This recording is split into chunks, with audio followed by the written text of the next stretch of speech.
बता दूं कि 2017 में एक ट्रेलर आया था मूवी का, मूवी का नाम था ग्रे स्टेट। अब इसमें क्या नया है? नया ये था कि जब ये मूवी रिलीज होने वाली थी उसके कुछ टाइम पहले ही डेविड क्लोरी को उसकी वाइफ और उसके बच्चे के साथ गोली मार दी गई। रीजन रहा होगा कि एक डायरेक्टर को उसकी बेटी और वाइफ के साथ मार दिया जाता है मूवी के रिलीज होने से पहले, और वो मूवी नहीं बनती है। ऐसा क्या दिखाना चाहते थे डेविड उस मूवी के अंदर जो 2017 में आनी थी? लेकिन उसका ट्रेलर जरूर आया था और उस ट्रेलर के अंदर ऐसा कुछ दिखाया जरूर था जिसमें बताया गया था कि आने वाले टाइम के अंदर लोग एक दूसरे के पास जाने से थोड़ा डरेंगे, यानी कि सोशल डिस्टेंसिंग मेंटेन करेंगे। लोगों को एक घर में कैद कर दिया जाएगा, यानी कि लॉकडाउन होगा। ट्रांसपोर्ट सारी चीजें बंद कर दी जाएंगी और कैश बिल्कुल नहीं होगा। उनके बॉडी में एक चिप इंसर्ट की जाएगी, जो जितने भी ट्रांजेक्शन्स होंगे वो सब उस चिप से होंगे। ये तो सिर्फ एक ट्रेलर था जिसमें बताया गया था। बताना तो कुछ और चाहते थे, लेकिन उससे पहले ये मूवी और वो दोनों ही खत्म हो गए। 2017 में ही बिल गेट्स ने बोला था कि एक महामारी आने वाली है जिसके लिए हमें तैयार रहना चाहिए। और ठीक 18 अक्टूबर 2019 को बिल गेट्स ने एक मीटिंग में बोला कि अब जो वॉर होगी कंट्रीज के बीच में वो मशीन से नहीं होगी, वायरस से होगी।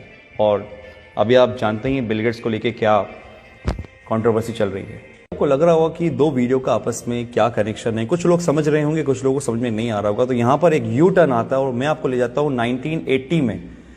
1980 के अंदर एक ऑर्गेनाइजेशन बनी जिसका मेन मकसद था इस पूरी दुनिया में एक पावर होना, यानी कि पूरी दुनिया को एक पावर चलाना। और उस पावर को उन्होंने नाम दिया था न्यू वर्ल्ड ऑर्डर। ऑर्गेनाइजेशन में ज्यादा लोग नहीं थे, कोई सीक्रेट 100-150 लोग होंगे।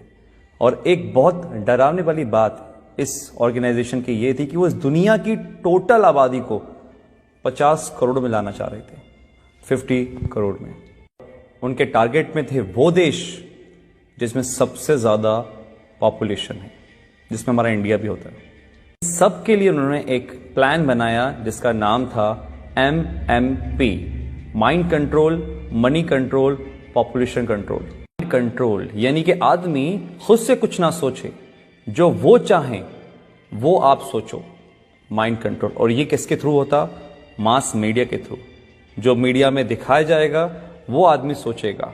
और एक कल्चर ऑफ फेयर, यानी कि एक डर का माहौल बनाना, क्योंकि डर एक ऐसी चीज है जो अगर दिमाग में बिठा दी जाए किसी की तो इतनी आसानी से निकलती नहीं है। और वो ऐसा हुआ है।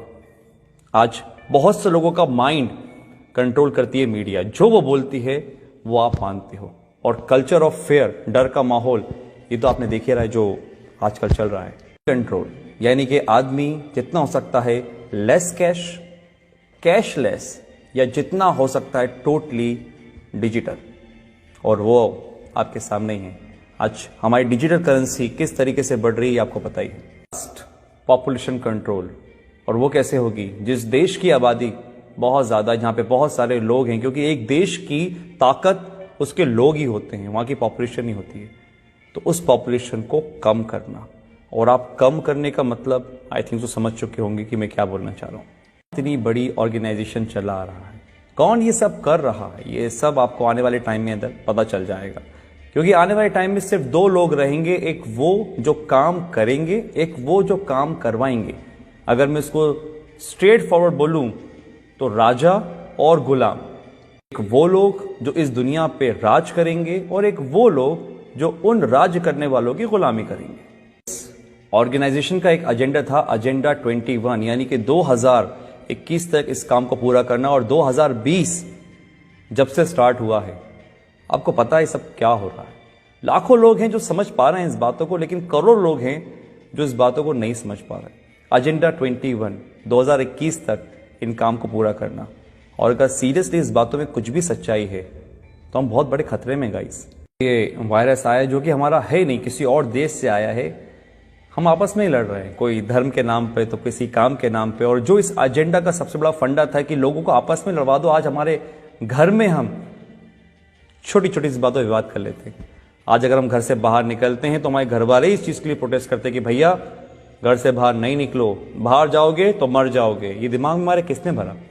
कौन कंट्रोल कर रहा है हमारे दिमाग को? आप खुद समझदार हैं।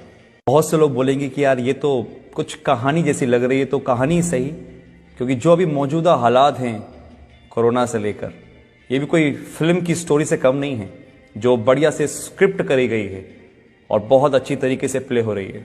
मैं आता हूं अपनी पुरानी वाली बात पर कि जो सुबह मेरे साथ इंसिडेंट हुआ कि एक मध्य वर्ग का आदमी जो लोअर मिडिल क्लास है, जो शायद कुछ भी काम करके काम चला रहा था, वो मांगने को नहीं तैयार है। वो 3 दिन पुरानी रोटी खा लेकर चुप कर उठाकर, लेकिन वो मुझसे पैसे लेने को तैयार नहीं था। मैंने फोर्सफुली उसको पैसे लिए थे। ये हालात है। तो एक मैसेज तो ये है कि अगर आपके आसपास कोई देखे जो हो सकता है मजबूर हो लेकिन शर्म के मारे नहीं मांग पा रहा हो, तो उसकी आप जरूर मदद करिएगा।